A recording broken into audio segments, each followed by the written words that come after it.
Assalamualaikum warahmatullahi wabarakatuh. Waalaikumsalam warahmatullahi wabarakatuh. Alhamdulillah. Nahmaduhu wa nasta'inuhu wa nastaghfiruh. Wa na'udzu billahi min shururi anfusina wa sayyiati a'malina. Man yahdihillahu fala mudilla lahu wa man yudlil fala hadiya lahu. Ashhadu an la ilaha illallah wahdahu la syarika lah wa ashhadu anna Muhammadan abduhu wa rasuluh. Ya ayyuhalladzina amanu ittaqullaha haqqa tuqatih wa la tamutunna illa wa antum muslimun.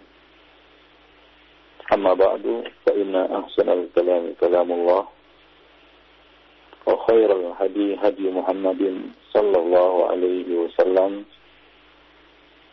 وشر الأمور محدثاتها وكل محدثة بدعة وكل بدعة ضلالة وكل ضلالة في النار.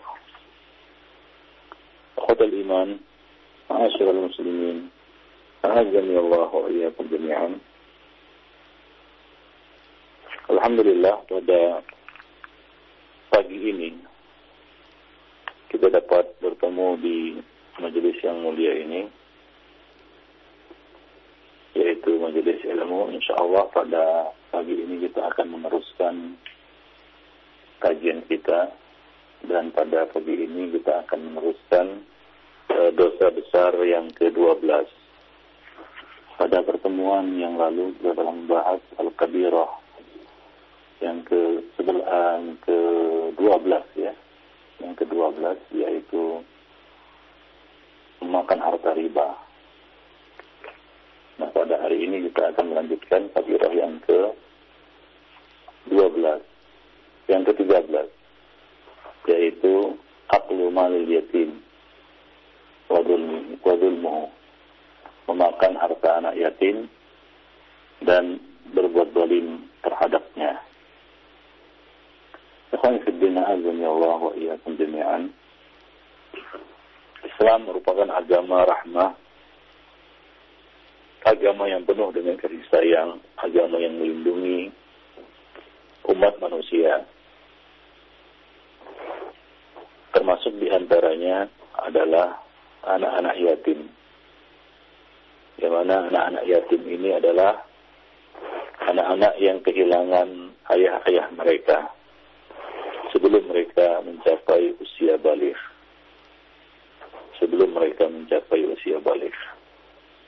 Di mana tidak ada lagi yang bertanggung jawab atas mereka karena kehilangan ayah mereka, mencukupi kebutuhan mereka, misalnya sandang pangan, kemudian kebutuhan mereka lainnya seperti kebutuhan sekolah mereka dan lain-lainnya. Maka Islam menganjurkan kepada pemeluknya untuk memelihara anak yatim dan bisa dengan baik mengelola harta mereka untuk kemaslahatan mereka. Bahkan untuk ini Rasulullah SAW telah menyampaikan satu hadis yang sangat agung di dalam Sahih Al-Bukhari. Rasulullah SAW mengatakan, Ana wa kafilul yatim fil jannah hakada. Aku dan orang yang memelihara anak yatim di dalam surga itu seperti ini, kata Nabi. Wa asyara bis sababah wal wusta wa farraja bainahuma. Beliau mengisyaratkan jari telunjuk dan jari tengah, lalu merengangkan antara keduanya. Itu seperti dua jari ini, jari telunjuk dan jari tengah. Yaitu dekat kedudukannya pada hari kiamat nanti dengan Rasulullah Sallallahu Alaihi Wasallam. Dan juga di dalam Al-Quran Allah Subhanahu Wa Taala telah melarang ya untuk memakan harta anak yatim ini. Seperti dalam firman-Nya dalam surat An-Nisa ayat 10, Allah Subhanahu Wa Taala berfirman, Innal ladzina ya'kuluna amwalal yatama dzulman innama ya'kuluna fi butunihim nara wa sayaslawna sa'ira. Sesungguhnya orang-orang yang memakan harta anak yatim secara zalim, sebenarnya mereka itu telah menelan api neraka sepenuh perutnya, dan mereka akan masuk ke dalam api neraka yang menyala-nyala. Surat An-Nisa ayat 10. Surat An-Nisa ayat 10. Ada satu pendapat mengatakan ya, bahwa memakan harta anak yatim secara zalim di sini adalah memakannya dengan tujuan untuk memudaratkan anak yatim tersebut, hingga harta itu ludes atau habis, ya, dimakannya, tanpa sedikit pun maslahatnya terpulang kepada si anak yatim itu. Maka dari itu Rasulullah Shallallahu Alaihi Wasallam menggolongkan makan harta anak yatim secara zalim, ya, makan harta anak yatim secara zalim, yaitu dengan tujuan untuk memudaratkan mereka. Ini termasuk salah satu dari 7 dosa besar yang membinasakan.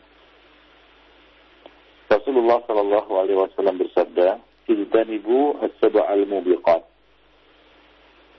Qalu ya Rasulullah wa mahun. Nabi mengatakan, ya, jauhilah oleh kamu 7 dosa besar yang membinasakan. Mereka bertanya, ya Rasulullah, apa itu? Maka Nabi menyebutkan, salah satunya adalah wa aklu malil yatim, memakan harta anak yatim, yaitu memakan harta anak yatim secara zalim, sebagaimana yang disinggung di dalam ayat yang kita bacakan tadi. Memakan harta anak yatim secara zalim. Diriwayatkan dari Abu Hurairah dalam hadis yang lainnya juga bahwa Rasulullah Shallallahu Alaihi Wasallam pernah bersabda di atas mimbar. Beliau mengatakan, "Uharriju malal ba'ifain, al-yatim wal mar'ah." Aku sangat melarang kalian terhadap 2 harta, yaitu untuk dimakan dan diambil secara aniaya, secara zalim, yaitu harta orang lemah, ya, malad dha'ifain. Aku sangat melarang kalian dari harta 2 orang lemah ini, yaitu harta anak yatim dan harta wanita. Harta anak yatim dan harta wanita. Jadi hadis-hadis yang kita bacakan tadi, demikian juga ayat yang kita sebutkan dalam surat An-Nisa ayat 10, menegaskan kepada kita semua haramnya memakan harta anak yatim secara zalim. Ya, haramnya memakan harta anak yatim secara zalim, yaitu tanpa ada sebab yang mendatangkan maslahat bagi anak yatim itu, atau tanpa kepatutan dan kelayakan dalam memakannya, ya, tanpa keperluan yang darurat dan mendesak. Ya, jadi yang diharamkan adalah berlebih-lebihan dan terburu-buru mengambilnya sebelum anak yatim tersebut baligh.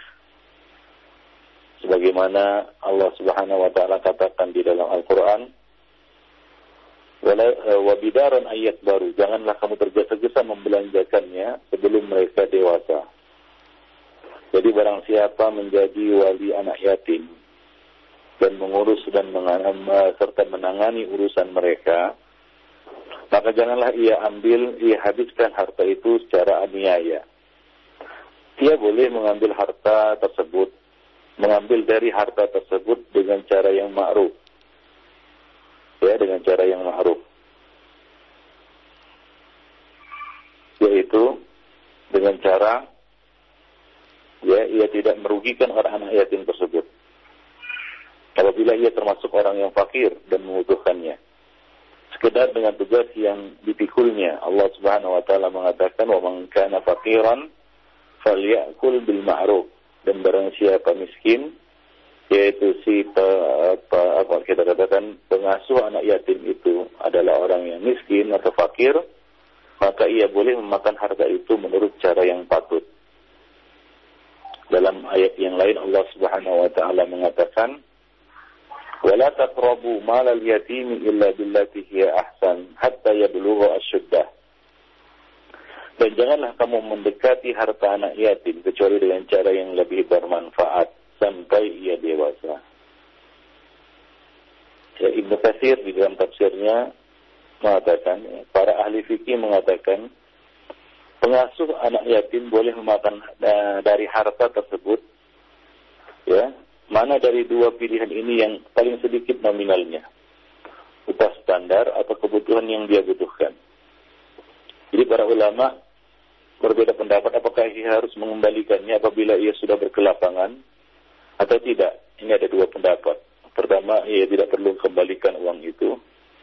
Ya, pendapat yang kedua mengatakan ia harus mengembalikannya karena harta anak yatim itu berisiko besar. Ia hanya boleh mengambil bila sangat dibutuhkan dan harus dikembalikan seperti bolehnya sebagai memakai harta orang lain. Ya, kemudian dia pada saat dia membutuhkan, kemudian dia mengembalikannya. Nah, berkaitan dengan al-aqlu bil ma'ruf ini, ya, memakan harta anak yatim dengan cara yang baik, dengan cara yang patut dan bermanfaat, ini ada 4 pendapat. Yang pertama adalah annahu akhadahu ala wajhil qard. Ya, si pengasuh anak yatim itu mengambilnya sebagai bentuk pinjaman. Maka kalau demikian halnya, maka ia harus mengembalikannya apabila ia berkelapangan, ya, pada pada masa yang akan datang. Kemudian yang kedua, maksud dari al-aqlu bil ma'ruf adalah al-aqlu bi qadril hajah min ghairi israf. Yaitu dia boleh memakainya menurut hajat dan keperluan tanpa berlebih-lebihan. Yang ketiga, annahu akhadha bi qadri idza amila lil yatimi amalan. Bahwa ia mengambilnya sekadar ia apabila bekerja untuk anak yatim itu sebagai upah dia mengasuhnya, upah dia mengurusnya, ya, sekedar upah standar atau upah nominal yang paling standar dari upah mengurus orang anak. Ya, jadi itu dianggap, ya, apa yang dimakannya dari anak yatim itu sebagai upah dia mengurusnya, upah minimum atau upah yang standar. Itu maksud dari memakan ataupun mengambilnya dengan cara yang ma'ruf. Yang keempat adalah al-annahul akhdhu inda darurah, yaitu dia mengambilnya pada saat-saat yang perlu saja. Biasanya dia pada saat kesempitan atau pada saat dia mendesak, maka dia boleh mengambil harta tersebut. Ikhwan fillah, azan ya Allah wa iyyakum jami'an. Nah, berkaitan dengan bolehnya seorang yang fakir memakan dari harta anak yatim, ya, sekedar untuk keperluan mengurusnya, Allah Subhanahu wa taala juga telah mengatakan di dalam ayat yang lain, wala ta'kuluha israfan wa bidaran ayyakbaru. Dan janganlah kamu memakan harta anak yatim lebih dari batas kepatutan. Dan janganlah kamu tergesa-gesa membelanjakannya sebelum mereka dewasa. Ya, dalam ayat ini Allah Subhanahu wa taala melarang memakan harta anak yatim tanpa ada kebutuhan yang mendesak. Ya, israf, ya. Dan bidaran, yaitu tergesa-gesa membelanjakannya sebelum mereka balik. Nah, adapun bagi yang kaya, wa man kana ghaniyan falyasta'fif. Barang siapa di antara pemelihara anak yatim itu adalah orang yang berkecukupan atau mampu, maka hendaklah ia menahan diri dari memakan harta anak yatim itu. Maksudnya adalah barang siapa yang kaya, yang berharta, maka hendaklah dia tidak mengambil harta anak yatim tersebut dan tidak memakan sedikit pun darinya. Dia tidak memakan sedikit pun dari harta tersebut. Nah, berkaitan dengan firman Allah Subhanahu wa taala, "Man kana faqiran falyakul bil ma'ruf." Dan barang siapa miskin, maka ia boleh makan harta itu, ia boleh mengambil harta anak yatim itu menurut yang patut. Ibnu Abi Hatim telah meriwayatkan dari Aisyah radhiyallahu anha yang mengatakan, ayat ini turun berkenaan mengenai wali anak yatim. Ya, ayat tersebut turun berkenaan dengan masalah wali anak yatim. Yaitu wali anak yatim atau pengasuh anak yatim ini boleh memakan sekedar keperluan mengurusnya. Tadi sudah kita sebutkan disebutkan ada 4 pendapat di dalam bab ini atau di dalam masalah ini. Imam Ahmad meriwayatkan dari Amr bin Shu'aib, dari ayahnya, dari kakeknya itu Abdullah bin Amr bin Auf radhiyallahu anhuma, bahwa seorang lelaki bertanya kepada Nabi sallallahu alaihi wasallam, "Aku tidak memiliki harta dan aku memiliki anak yatim. Aku tidak punya harta, sementara aku sedang mengurus seorang anak yatim." Maka Rasulullah sallallahu alaihi wasallam bersabda, "Kul min mali yatimika ghayra musrifin wala mubazzirin wala muta'assilin malan wa min ghairi an taqiya malaka aw qal tafdiya malaka bimalihi." Makanlah dari harta anak yatim yang engkau pelihara tanpa berlebih-lebihan, tidak juga mubadir, boros, dan tidak juga menghabiskan hartanya, dan juga bukan untuk melindungi hartamu. Ya, jadi dia punya harta, dia simpan, dia pakai harta anak yatim tersebut. Atau beliau bersabda, dan jangan pula engkau menebus, melindungi hartamu dengan hartanya. Nah, demikian ya. Jadi Allah Subhanahu wa taala di sini ya menjelaskan kepada kita bagaimana kewajiban tanggung jawab seorang wali anak yatim di dalam mengurus harta anak yatim tersebut. Artinya dia seorang yang harus memiliki manajemen harta yang baik. Ya, hendaklah dia pelihara harta itu tanpa berlebih-lebihan. Ya, dia pakai harta itu tanpa berlebih-lebihan dan tidak juga mubazir dan tidak juga menghabiskan hartanya itu. Nah, kalau bisa dia memutarnya hingga berkembang dan bermanfaat bagi si anak yatim tersebut. Jadi inilah tugas seorang wali yatim. Ya, tugas seorang wali yatim, di mana dia harus bisa mengelola harta itu dengan baik, ya, hingga bermaslahat dan bermanfaat bagi si anak yatim. Ya, tidak habis, ya, digunakan untuk keperluan dan kepentingan si anak yatim ini. Maka dari itulah, ya, Rasulullah Shallallahu Alaihi Wasallam pernah melarang Abu Dzar Al-Ghifari, ya, untuk mengelola harta anak yatim, karena beliau memandang Abu Dzar Al-Ghifari lemah di dalam pengelolaan harta.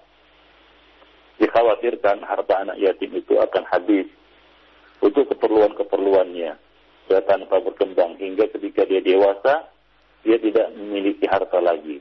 Habis harta itu. Ya, dalam Sahih Muslim disebutkan bahwa Rasulullah sallallahu alaihi wasallam bersabda, "Ya Abu Dzar, inni araka dha'ifan wa inni uhibbu laka ma uhibbu li nafsi. La ta'ammaranna ala itsnaini wa la taliyanna mala yatimin." Wahai Abu Dzar, aku melihatmu seorang yang lemah.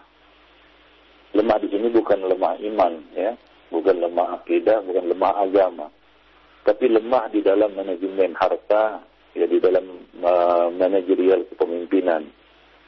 Ya, aku melihatmu lemah dalam hal itu, dan aku menyukai bagi dirimu dan apa yang aku sukai bagi diriku, kata Nabi. Maka janganlah engkau menjadi pemimpin walaupun terhadap 2 orang, dan janganlah engkau mengurus harta anak yatim. Jadi seorang itu harus diletakkan sesuai dengan tempat, dan hendaklah dia menangis sesuatu sesuai dengan kemampuannya. Janganlah seorang mukmin dan muslim itu, ya, mendolimi dirinya sendiri, menganiaya dirinya sendiri. Ya, la yanbaghi lil mu'min, kata Nabi, ayyudilla nafsahu. Tidak pantas bagi seorang mukmin dan muslim itu untuk menghinakan dirinya sendiri. Para sahabat bertanya kepada Nabi, bagaimana seorang itu menghinakan dirinya sendiri? Maka Nabi SAW mengatakan, ayata'arrawa minal bala'i ma la yatiq, yaitu dia berusaha untuk memikul, ya, suatu beban, satu ujian, ya, satu masalah yang tidak mampu untuk dipikulnya. Nabi juga telah mengatakan, idza wusila al-amru ila ghairi ahlihi fantazir sa'ah. Apabila satu perkara diserahkan kepada yang bukan ahlinya, maka tunggulah tanggal kehancurannya atau masa kehancurannya. Nah, di sini Nabi Shallallahu Alaihi Wasallam melihat sesuatu yang bermaslahat bagi Abu Dzar, yang beliau pandang lemah di dalam pengelolaan harta. Maka Nabi Shallallahu Alaihi Wasallam melarangnya untuk mengurus dan mengelola harta anak yatim. Ya, karena mengelola harta anak yatim ini adalah satu tanggung jawab yang besar dan berat. Ya, di mana ya Allah Subhanahu wa taala telah mengatakan juga di dalam ayat yang lain, yas'alunaka 'anil yatama qul islahul lahum khair wa in tukhalituhum fa ikhwanukum wallahu ya'lamul mufsida minal muslih walau syaa Allahu la'anatakum. Ya, surat Al-Baqarah ayat 220. Allah Subhanahu wa taala mengatakan, dan mereka bertanya kepadamu tentang anak yatim. Katakanlah mengurus urusan mereka secara patut adalah baik. Mengurus urusan anak yatim secara patut adalah suatu kebaikan. Secara patut maksudnya yaitu dengan cara yang baik, yang bermaslahat bagi anak yatim itu. Seolah-olah kita mengurus anak kita sendiri. Ya, tentunya kita ketika kita mengurus anak kita sendiri, kita menginginkan sesuatu yang bermaslahat bagi anak kita di kemudian hari. Demikian pula mengurus harta anak yatim. Qul islahun lahum khair. Katakanlah, kata Allah Subhanahu wa taala, mengurus urusan anak yatim itu secara patut adalah suatu kebaikan. Dan jika kamu menggauli mereka, maka mereka adalah saudaramu. Artinya tukhalituhum, bercampur berbaur dengan mereka, ya, di dalam harta dan lain sebagainya, maka itu adalah mereka itu adalah saudaramu. Dan Allah mengetahui siapa yang membuat kerusakan dan yang mengadakan perbaikan. Siapa yang memakan harta anak yatim itu untuk tujuan yang patut, untuk dengan cara yang patut dan layak, dengan cara yang ma'ruf, ya. Dan siapa pula yang berbuat kerusakan, yaitu menganiaya dan merugikan, menzalimi harta anak yatim tersebut. Demikian. Dan jika Allah Subhanahu wa taala mengetahui yang membuat kerusakan dan yang mengadakan perbaikan, dan jika Allah menghendaki, Allah Subhanahu wa taala dapat mendatangkan kesulitan padamu. Demikian ikhwan fillah, azan ya Allah wa iyyakum jami'an.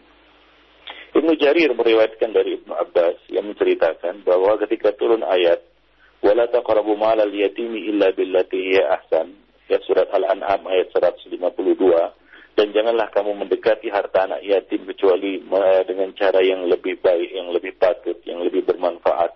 Dan ayat yang kita bacakan di awal tadi, surat An-Nisa ayat 10, yaitu innal ladzina ya'kuluna amwalal yatama dzulman innama ya'kuluna fi butunihim nara wa sayaslawna sa'ira.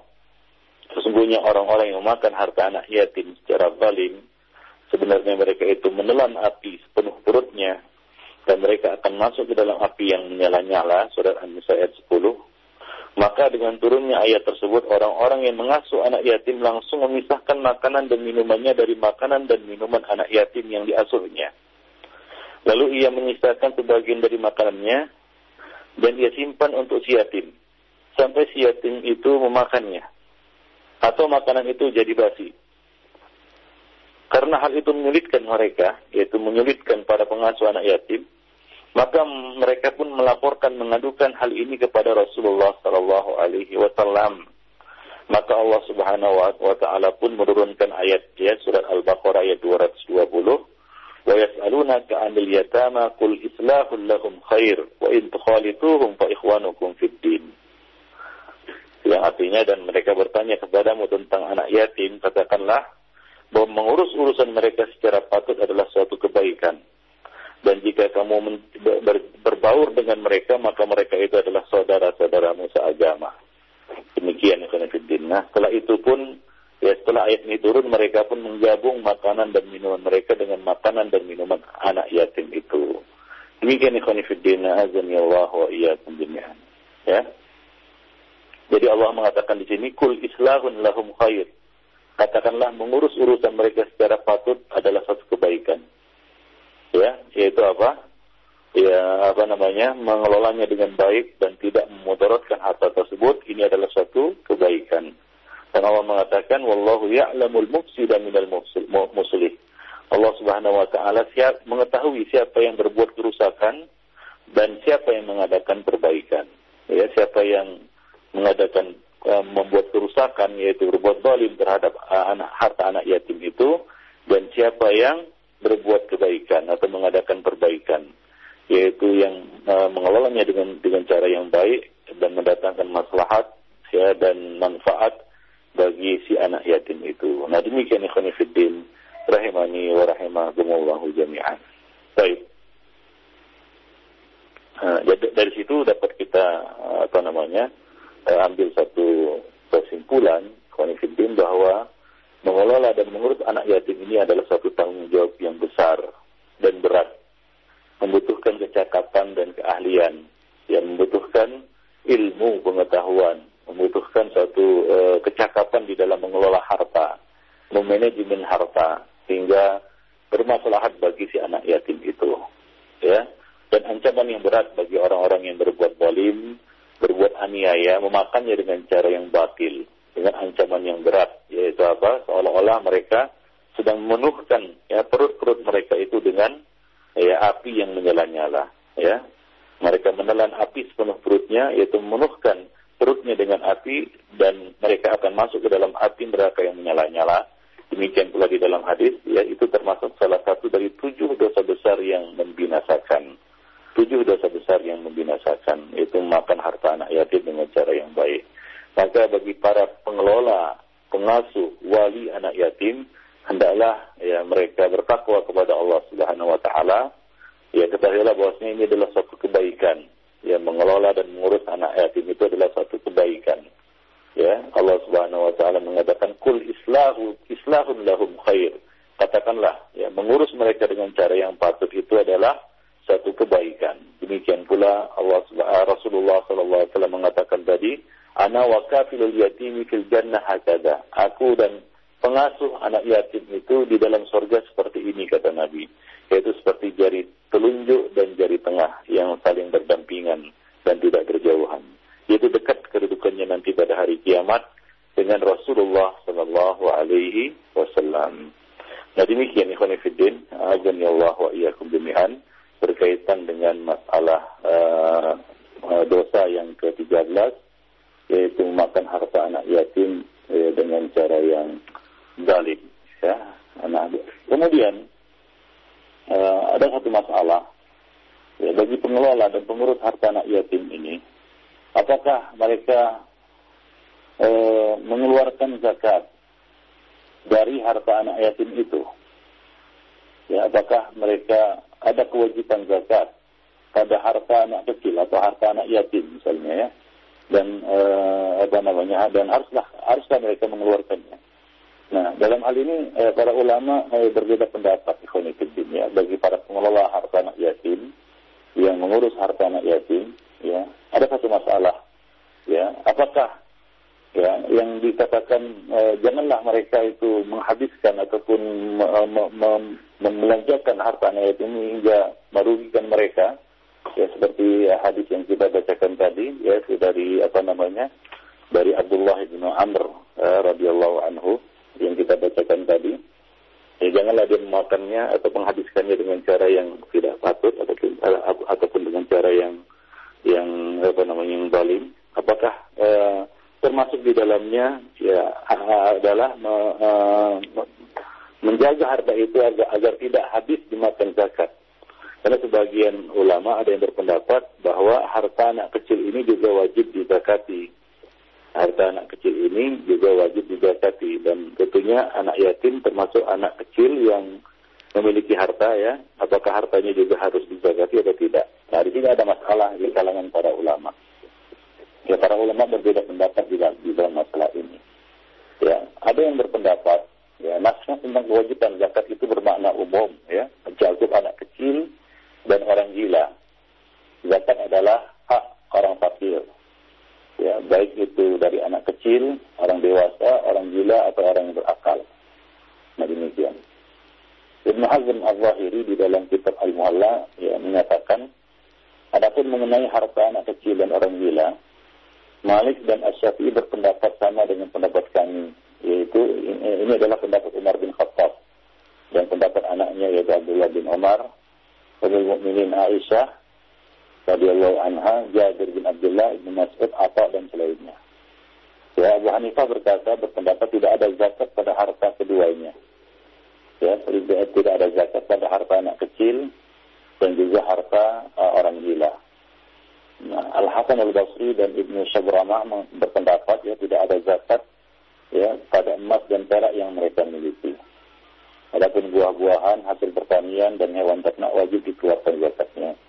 Ada yang memisahkan seperti itu.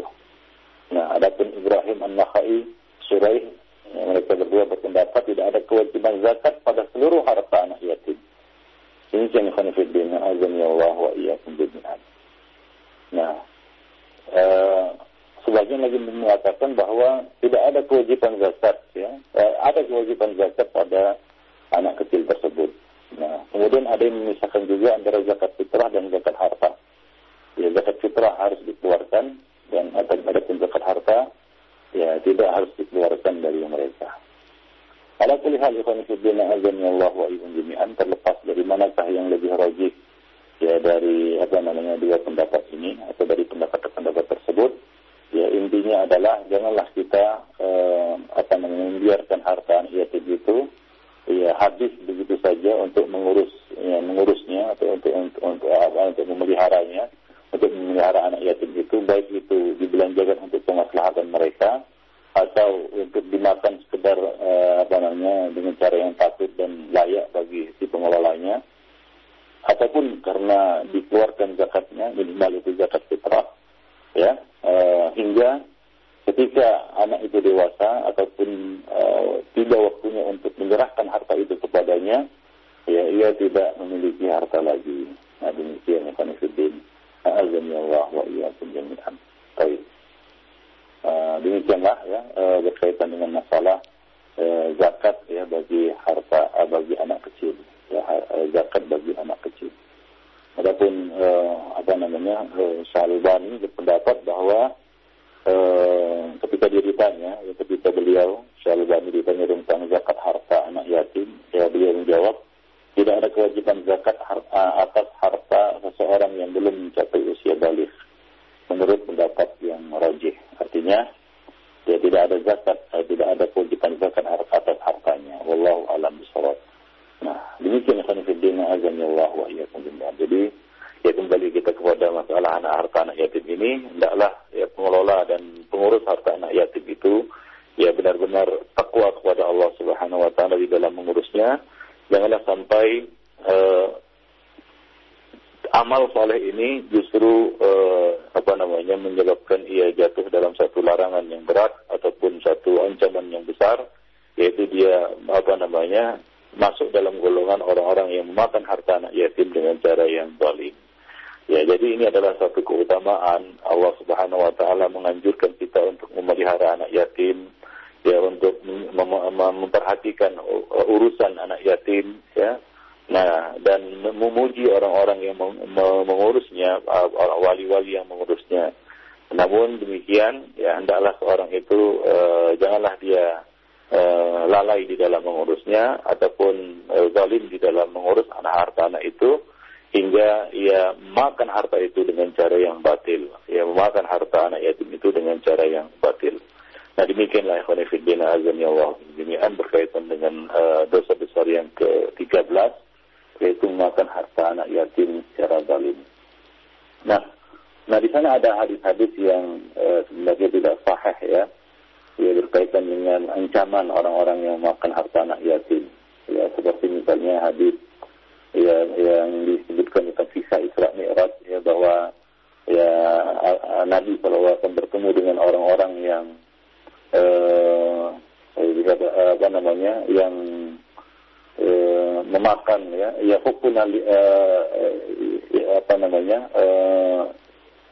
batu-batuan ya dari api neraka, lalu mereka masukkannya ke dalam mulut mereka hingga keluar dari dubur mereka.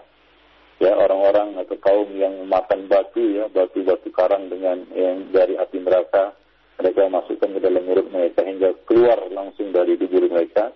Ketika ditanya siapa mereka itu, ya Jibril, maka Jibril mengatakan alladzina ya'kuluna amwalal yatama dzulman, orang-orang yang makan harta anak yatim secara zalim. Nah, ini salah satu hadis yang sering dibawakan mungkin ya oleh para penceramah ya berkaitan dengan ancaman memakan harta anak yatim, tapi hadis itu tidak sahih ya. hadis itu tidak sahih, bahkan hadis itu adalah hadis yang sangat baik sekali, bahkan bisa kita golongkan sebagai hadis yang maudhu, ya, jadi tidak sahih. Ya, berkaitan dengan kisah Isra Mi'raj di mana Nabi melihat kaum yang memakan batu atau memasukkan batu-batu besar ke dalam mulut mereka lalu keluar melalui dubur mereka. Nah, demikian juga hadis Abu Hurairah, ya, bahwasanya Allah Subhanahu wa taala akan mengirim satu kaum membangkitkan satu kaum dari kuburnya, lalu takhrujun nar min butunihim, ya, lalu keluar api dari perut-perut mereka.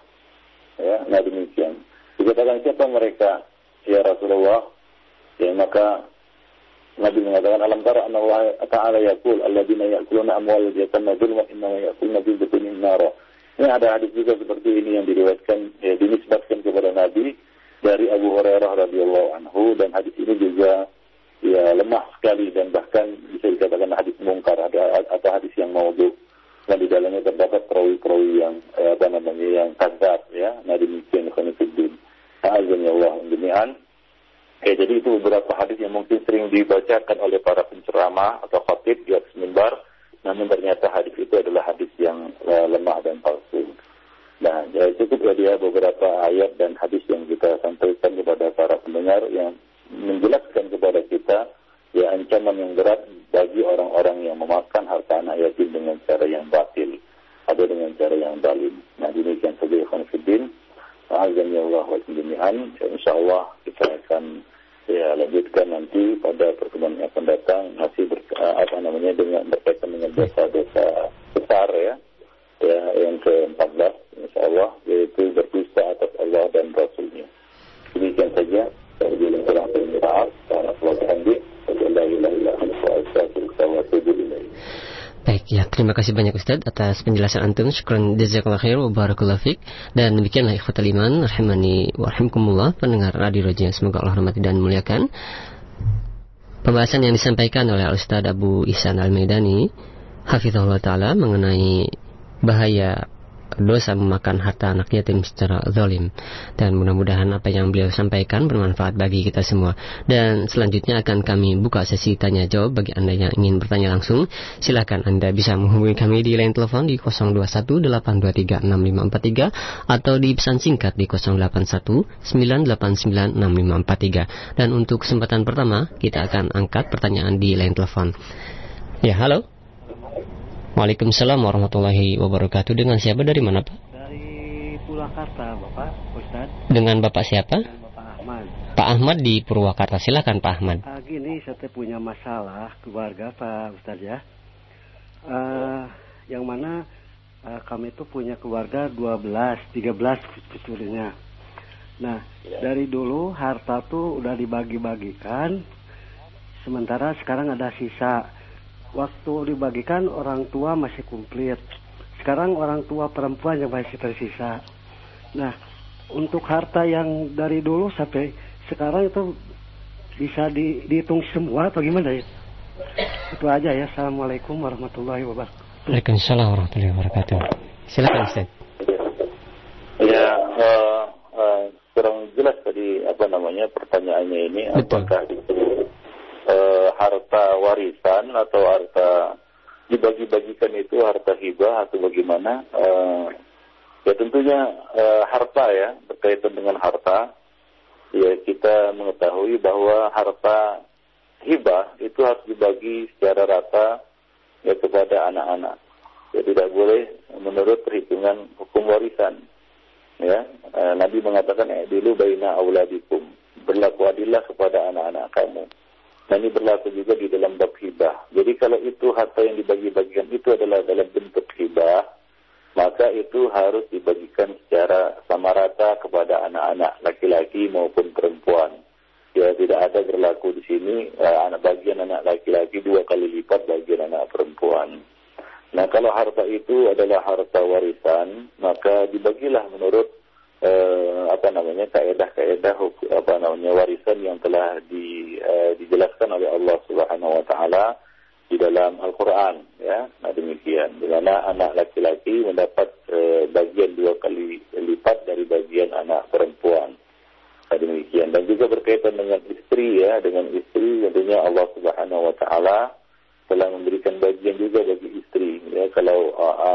istri itu kalau yang meninggal itu memiliki anak, maka si istri mendapat bagian 1/8 dari harta yang ditinggalkan. Nah, demikian. Adapun berkaitan dengan hibah, hadiah, yaitu tidak ada batasan di sini hadiah kepada istri ya, hadiah kepada istri. Nah, demikian. Hanya saja kalau ia memiliki lebih dari satu istri, hendaklah dia juga membaginya dengan adil. Karena Rasulullah telah memberikan ancaman kepada orang-orang yang tidak berlaku adil terhadap istri-istrinya, yaitu dia akan datang pada hari kiamat dalam keadaan separuh badannya timpang atau timpang, separuh dari badannya itu timpang. Nah, itu berkaitan dengan harta yang ditinggalkan dan dimiliki oleh seseorang. Adapun kalau harta itu berbentuk wasiat, maka ini tidak boleh diberikan kepada ahli waris dan tidak boleh lebih dari 1/3 dari harta yang dimilikinya.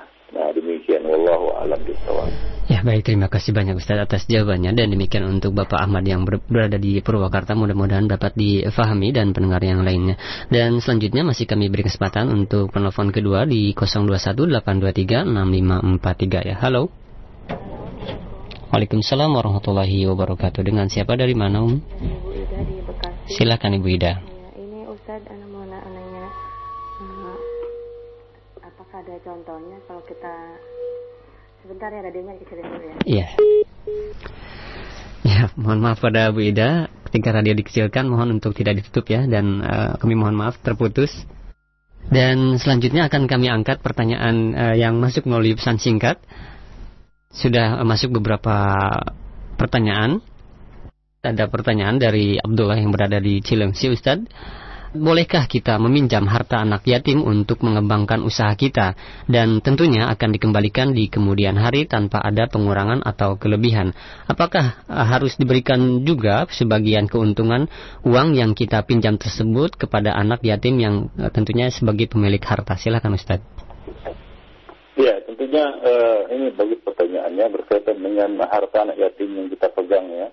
Ya, tentunya yang pertama kita harus menyisihkan ataupun mengalokasikan harta itu untuk kebutuhan dan kepentingan mereka. Makan, minum ya, sandang pangan mereka itu harus dipenuhi ya. Ya, karena kafalatul yatim itu artinya adalah alqiyan di umurihi. Alqiyan di umuri artinya mengurus urusan-urusannya. Wasa'i fi masalihi, dan berupaya untuk mencukupi maslahat anak yatim itu berupa ta'amuhu wa kiswatuhu wa tanmiyatu amwalihi, ya, memberikan makanannya, pakaiannya, kemudian mengembangkan hartanya. In kana lahu mal, jika anak yatim itu memiliki harta. Wa in kana la mala lahu anfaqa alaihi, jika anak yatim itu tidak punya harta, maka anfaqa alaihi, kafilul yatim itu berinfak kepada anak yatim itu, ya, untuk makanannya, minumannya, pakaiannya, ya, semata-mata mengharap wajah Allah Subhanahu wa taala, semata-mata mengharap wajah Allah Subhanahu wa taala. Itulah arti dari kafalatul yatim. Nah, dalam hal ini jika anak yatim itu punya harta, ya, harta itu tidak lepas dari dua bentuk. Harta itu pas-pasan dan sekadar cukup untuk memenuhi kebutuhan mereka. Nah, kalau dalam kondisi seperti itu, ya, misalnya harta itu hanya cukup untuk memenuhi kebutuhan mereka saja, maka janganlah dia memakannya dengan menghabiskannya ataupun menggunakannya untuk hal-hal yang sekunder ataupun tidak primer, ya. Hendaklah dia mengalokasikannya lebih dulu untuk kebutuhan kepentingan anak yatim itu, untuk sekolahnya, ya, untuk makan minumnya dan kebutuhan urusan-urusan yang mendesak dan perlu dia pakai. Nah, demikian. Nah, kalau harta itu banyak, berlebih, ya, lebih dari kebutuhan untuk kebutuhannya sehari-hari atau keperluannya yang penting, ya, seperti sandang pangan, sekolah dan jenisnya, maka dia boleh mengembangkannya. Ini termasuk tanmiyatu amwalihi. Ya, dia boleh mengambilnya ala wajhil khard. Tadi kita sebutkan 4 bentuk, ya, memakan dengan cara yang ma'ruf. Yang pertama, dia mengambilnya dalam bentuk hutang, ya, atau dia melibatkan harta anak yatim itu dalam bentuk mudharabah, yang keuntungannya dia kembalikan untuk anak yatim itu. Ya, atau minimal dia dia pinjam untuk dia kembalikan. Nah, demikian ya. Nah, dengan cara yang baik, yaitu janganlah dia menunda-nunda pelunasannya hingga ketika anak yatim itu dewasa dan berhak untuk mendapatkan harta itu, anak yatim itu tidak mendapatkannya atau tidak menemukan hartanya. Ya, jadi ini adalah tanggung jawab si kafilul yatim, orang yang mengurus harta anak yatim tersebut. Ikhwani fillah, azanillahu wa iyyakum jami'an. Nah, itu saja mungkin jawaban. Dan ini ada pertanyaan yang berhubungan, Ustaz, mengenai pertanyaan yang pertama tadi di pesan singkat dari Ummu Aisyah yang berada di Sumatera Selatan. Bagaimana pula jika orang yang meminjam tersebut itu ternyata usahanya bangkrut, Ustaz, dan tidak bisa mengembalikan harta anak yatim yang dipinjam tersebut? Apa yang harus dilakukan, Ustaz? Silakan. Ya, yang pertama adalah ya seorang itu bertakwa kepada Allah Subhanahu wa taala di dalam mengurus harta anak yatim.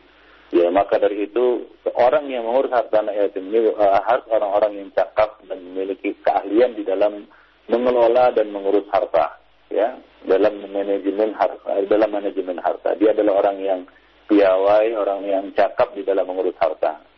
Makanya tadi kita sebutkan hadis Nabi, ya, di mana Nabi SAW melarang ya Abu Dzar untuk mengurus harta anak yatim. Nah, kalau seorang sahabat ya sekelas Abu Dzar ya dinilai oleh Nabi SAW tidak layak dan tidak patut dan tidak ahli dan tidak cakap untuk mengurus harta anak yatim karena kelemahannya di dalam manajemen harta. Ya, tentunya ini bisa menjadi pelajaran bagi kafilul yatim. Hendaklah mereka ya benar-benar bertanggung jawab penuh terhadap harta anak yatim itu. Nah, kalaupun itu dikembangkan, hendaklah dia kembangkan itu seolah-olah itu hartanya sendiri, yang mana dia tidak menginginkan kerugian dan kebangkrutan dari usaha yang diputarnya, kan begitu ya. Nah, demikianlah harta anak yatim itu. Jadi anggaplah harta anak yatim itu seolah-olah hartanya sendiri. Kalaupun dikembangkannya, dia akan berhati-hati di dalam mengembangkannya. Ya, di dalam memutarnya ataupun membisniskannya dalam bentuk perniagaan dan jenisnya. Nah, demikian. Dan kalaupun itu terjadi, ya hendaklah dia kembalikan ataupun dia kembalikan harta itu karena dia mengambilnya ala wajhil qard. Ya, dia mengambilnya dalam bentuk pinjaman ya ketika dia mampu untuk mengembalikannya. Nah, demikianlah ya ini mudah-mudahan ya, bisa memberikan jawaban atas pertanyaan tadi. Wallahu a'lam bishawab. Baik, terima kasih banyak atas jawabannya. Dan selanjutnya kami beri kesempatan kembali bagi Anda yang ingin bertanya melalui telepon di 0218236543 ya. Halo. Assalamualaikum. Waalaikumsalam warahmatullahi wabarakatuh. Dengan siapa? Dengan Bu Ida, Pak. Yang tadi ya? Enggak lain. Lainnya. Bu Ida di mana? Di Wisma Asri. Wisma Asri. Mohon dikecilkan radio monitornya, Bu ya. Biar tidak ada feedback. Silakan Ibu Ida. Ya. Pak Ustaz, barakallahu fiik. Assalamualaikum. Saya mau tanya, Pak Ustaz. Saya kan punya 6 bersaudara, tapi orang tua kami udah meninggal. Halo? Ya, silakan Bu, silakan.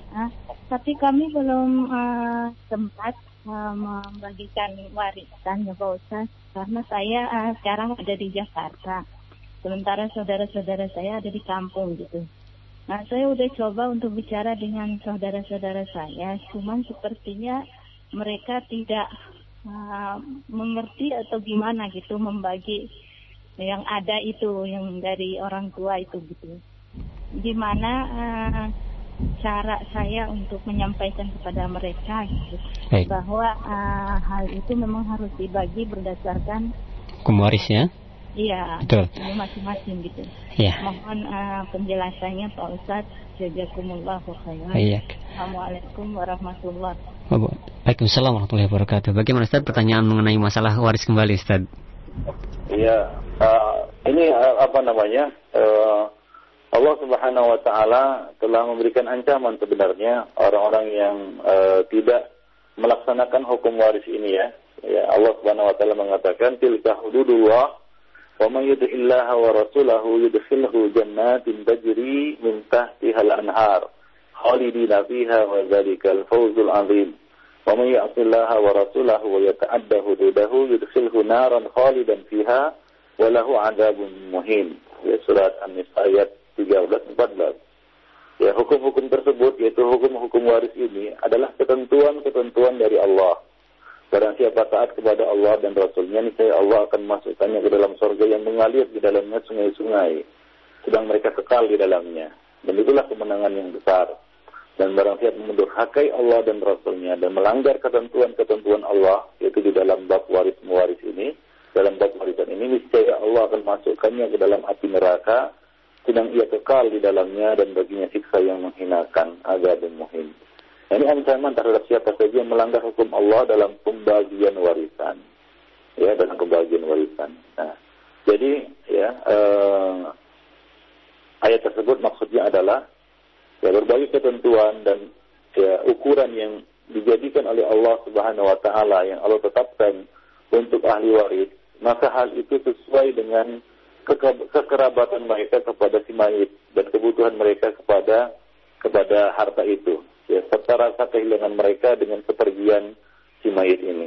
Dan hal ini dan hal itu semua merupakan ketentuan-ketentuan yang ditetapkan oleh Allah Subhanahu wa taala, yang diwajibkan oleh Allah Subhanahu wa taala. Jadi itu adalah satu kewajiban. Maka janganlah ya kamu melampaui batas atau melanggarnya. Ya, Allah mengatakan wa may yuti'illaha wa rasulah, barang siapa yang taat kepada Allah dan Rasulnya, ya ini dengan tidak menambah dan mengurangi ya sebagian ahli waris dengan tipuan atau cara-cara lain, ya, akan tapi ia menetapkannya sesuai dengan hukum dan ketentuan dan pembagian yang telah Allah Subhanahu wa taala tetapkan, maka niscaya Allah Subhanahu wa taala akan masukkannya ke dalam surga yang mengalir di dalamnya sungai-sungai dan mereka akan kekal di dalamnya, ya, dan itulah kemenangan yang besar. Nah, demikian ikhwan fillah, a'azzani Allah wa iyyakum jami'an, ya. Nah, ada satu riwayat ya, tapi ini didaifkan oleh sebagian ulama, bahwa Imam Ahmad meriwayatkan dari Abu Hurairah bahwa Rasulullah sallallahu alaihi wasallam bersabda, "Innar rajul la ya'mal bi amali ahli al-khair 70 sanatan fa idza awsa hafa fi wasiyatihi fayukhtamu lahu bi syarri amalihi fayadkhulun nar wa innar rajul la ya'mal bi amali ahli syarr 70 sanah fayahdilu fi wasiyatihi fayukhtamu lahu bi khairi amalihi fayadkhulul jannah." Sesungguhnya ada seorang yang beramal dengan amal ahli kebaikan selama 70 tahun, tapi ia berwasiat lalu zalim dalam wasiatnya, maka ditutuplah amalnya dengan keburukan dan dia dimasukkan ke dalam neraka. Ada pula orang yang benar-benar beramal dengan ahli keburukan selama 70 tahun, namun ia adil dalam wasiatnya, maka ditutuplah amalnya dengan kebaikan dan ia pun dimasukkan ke dalam surga. Nah, kemudian Abu Hurairah mengatakan, jika kalian mau, bacalah firman Allah Subhanahu wa taala, tilka hududullah. Itulah dia hudud Allah, hukum Allah Subhanahu wa taala. Nah, jadi ikhwan fillah azani Allah jami'an, waris mewaris, wasiat ini haruslah ya dilakukan dengan cara yang hak, dengan cara yang telah diwajibkan oleh Allah Subhanahu wa taala kepada kita. Nah, itu saja mungkin ya, jadi hendaklah disadarkan kepada ahli kerabat kita atau keluarga kita pentingnya memberikan atau membagikan harta sesuai dengan ketentuan yang Allah Subhanahu wa taala tetapkan di dalam kitabnya dan ditetapkan oleh Rasulullah sallallahu alaihi wasallam di dalam hadisnya. Yang Nabi mengatakan, innallaha qad a'ta kulli bi haqqin haqqah fala wasiyata liwaris. Sesungguhnya Allah telah memberikan hak kepada setiap yang berhak menerimanya dari ahli waris, dan maka tidak boleh memberikan wasiat itu kepada ahli waris. Nah, demikian saja ikhwan fillah azani Allah jami'an mengenai kewajiban untuk memberikan atau membagikan warisan sesuai dengan hukum Allah dan Rasulnya. Ya, baik, terima kasih banyak Ustadz atas jawabannya. Dan selanjutnya kami akan beralih kembali di pesan singkat. Ada beberapa pertanyaan senada mengenai permasalahan memakan harta anak yatim ini, Ustadz. Yaitu yang ditanyakan, bagaimana hukum untuk mengadopsi anak yatim agar kita lebih mudah untuk memelihara mereka di rumah kita, dan bagaimana jika mereka sudah besar, Ustaz? Silahkan. Pengasuhan hedanah ataupun adopsi ya, itu boleh ya dilakukan ya, dengan catatan itu tadi ya, kita harus memisahkan harta itu ya harta anak yatim itu dari harta kita, atau boleh menggabungkannya dengan cara yang ma'ruf. Artinya tidak tercampur baur, ya, karena kadang-kadang itu bisa menjurus kepada memakannya dengan cara yang batil, ya. Nah, Allah Subhanahu wa taala tadi juga telah menjelaskan kepada kita, ya, berkaitan dengan masalah ini, yaitu firman-Nya dalam surat Al-Baqarah ayat 220, wa in tukhalituhum fa ikhwanukum fid din. Jika kamu mencampur baur harta mereka dengan harta kamu, maka mereka itu adalah saudara-saudara kamu seagama. Namun Allah Subhanahu wa taala tahu mana yang mufsid dan mana yang muslih. Nah, dalam hal ini hendaklah seorang itu ya benar-benar takut kepada Allah Subhanahu wa taala dari menzalimi harta anak yatim. Kalaupun dia ingin menggabungkannya, maka hendaklah dia benar berhati-hati dan tidak menggunakannya dengan cara-cara yang batil, atau dengan cara-cara yang merugikan, memudaratkan si anak yatim itu, ya, karena Allah tahu mana yang berbuat kerusakan dan mana yang mengadakan perbaikan, ya, demikian, ya. Jadi kalau mau mengadopsi silahkan diadopsi, ya, tapi statusnya tetap sebagai anak yatim yang kita asuh. Kita adalah kafilnya, kita adalah walinya yang berkewajiban untuk mengelola dan mengurus urusannya dan mengelola hartanya dengan baik. Wallahu a'lam bishawab. Nah, demikian. Dan juga pengasuhan yatim ini sebagaimana disebutkan di dalam ayat, ya, hendaklah dia mengetahui kondisinya, apakah dia kondisi orang yang berkemampuan, ya, wa man kana ghaniyan falyasta'fif, kata Allah Subhanahu wa taala. Jika dia adalah orang yang ghani, ya, dia adalah orang yang kaya, maka hendaklah dia, ya, falyasta'fif. Ya, barang siapa di antara pengasuh anak yatim itu adalah orang yang mampu dan kaya, maka hendaklah ia menahan diri dari memakan harta anak yatim itu. Ya, wa man kana faqiran wa la ta'kulha israfan wa bidaran ayakbaru. Dan kemudian janganlah ia memakan harta anak yatim itu melebihi batas kepatutan, dan jangan pula tergesa-gesa membelanjakannya sebelum mereka dewasa. Nah, demikian. Wa man kana faqiran falyakul bil ma'ruf. Barang siapa yang fakir atau miskin, yaitu si pengelola anak yatim ini adalah seorang yang miskin, maka hendaklah dia makan dengan cara yang ma'ruf, dengan cara yang baik, ya, sekedar untuk keperluan mengurusnya. Wallahu a'lam bishawab. Demikian ikhwan fillah, azani Allah jami'an. Tadi sudah kita bacakan juga hadis, ya, dari Abdullah bin Amr, kullu mali yatimik kul min mali yatimik ghairu musrifin wala mubazzirin wala muta'assilin. Ya, makanlah, ya, dari harta, atau pakailah dari harta anak yatim yang engkau pelihara tanpa berlebih-lebihan, tanpa mubazir, dan tidak juga menghabiskan hartanya. Nah, demikian. Jadi anak yang diadopsi itu, anak yatim yang kita adopsi itu tetap statusnya sebagai seorang anak yatim yang di bawah pengasuhan dan pemeliharaan kita. Baik. Allahu a'lam bishawab. Ya, baik, terima kasih banyak Ustaz atas jawabannya. Dan satu pertanyaan terakhir Ustaz, dikarenakan waktunya sudah hampir habis. Itu ada beberapa pertanyaan yang senada. Ustaz, sebenarnya batasan umur berapakah seseorang itu dikatakan anak yatim? Apakah hingga dewasa? Karena ada banyak yang mengaku-ngaku dengan atas nama anak yatim, dia anak yatim gitu Ustaz. Dan banyak pula orang yang meminta-minta ke rumah kita dengan mengatasnamakan yayasan anak yatim. Apakah hal tersebut di dalam Islam diperbolehkan Ustaz? Silahkan. Ya, yang pertama, ya, yatim itu atau status yatim itu berlaku sampai dia ihtilam, yaitu mimpi basah, baligh. Ya, sampai dia baligh. Nah, Rasulullah sallallahu alaihi wasallam mengatakan, la yutma ba'da ihtilam wala sumata yaumin ila lail. Ya, hadis riwayat Abu Daud dan disahihkan oleh Al-Albani di dalam Sahih Jami', yang artinya tidak ada status yatim setelah mimpi basah. Dan tidak boleh diam, yaitu tidak bicara seharian sampai malam. Demikian juga Nabi mengatakan, rufi al-qalam an thalatha, anil sabi hatta yahtalim.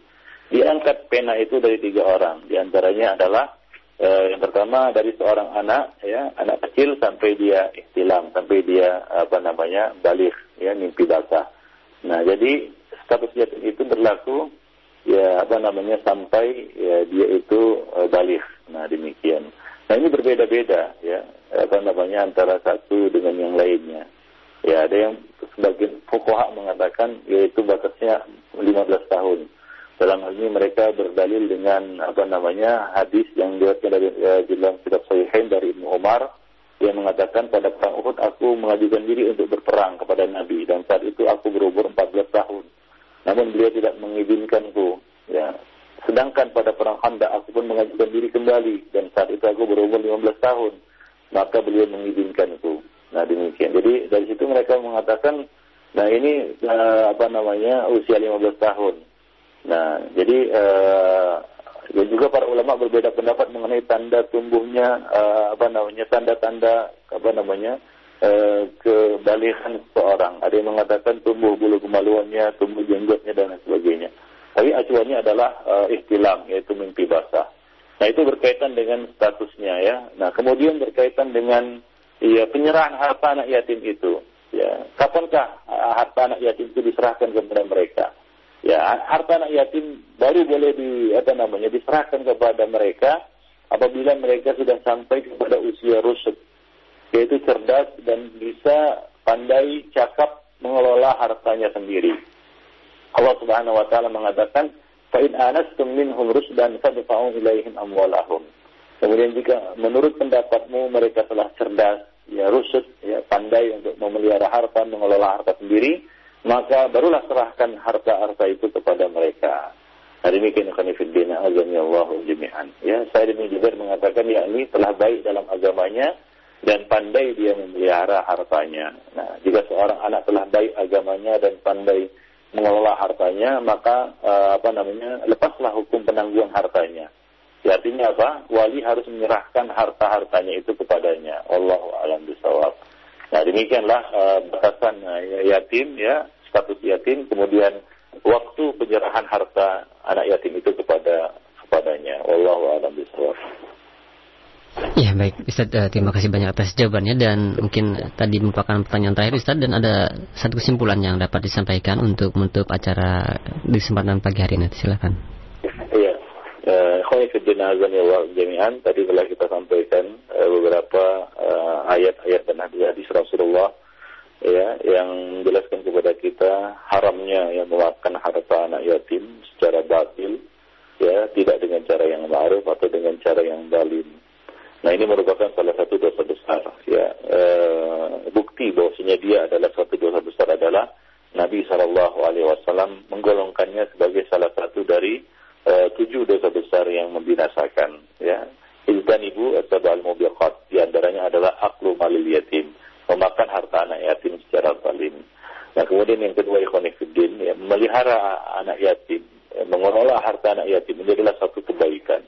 Allah mengatakan, "Qul islahu lahum khair." Katakanlah, mengurus urusan mereka itu adalah suatu kebaikan. Mengurus urusan mereka dengan cara yang patut itu adalah suatu kebaikan.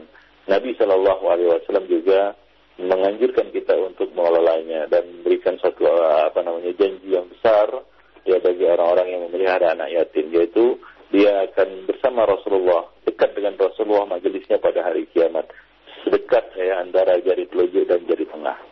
Nah, namun demikian bagi, ya, siapa saja yang tidak mampu merasa tidak mampu untuk melakukannya, hendaklah dia lebih baik mengundurkan diri, sebagaimana Nabi SAW menganjurkan Abu Dzar Al-Ghifari untuk mengundurkan diri dan tidak mengelola harta anak yatim. Nah, jadi ini adalah tugas dan tanggung jawab yang besar, yang berat, yang harus dipikul oleh orang-orang yang cakap dan bisa untuk mengurusnya. Karena di balik itu akan tersedia pahala yang besar. Namun jika tidak bisa dilakukan atau dia tidak mampu melakukannya atau dia jatuh dalam kezaliman karena itu, maka telah tersedia ancaman yang berat, ya, atasnya. Nah, demikianlah, ya, mudah-mudahan kita menjadi orang-orang yang memiliki semangat untuk memelihara anak yatim, ya, karena Rasulullah SAW mengatakan, "In aradta an talina ayalina qalbu fadimul yatima minka wamsah ra'sahu wat'imhu min ta'amika." Ya. Fa inna dzalika yalinu qalbuka wa taqdiru ala hajatik. Jika kamu ingin untuk melembutkan hatimu, maka mendekatilah anak yatim, ya. Kemudian belailah rambut kepala mereka, usaplah kepala mereka dan berilah dia makanan dari makananmu, karena hal itu akan melembutkan hatimu, ya. Nah, itu akan melembutkan hatimu.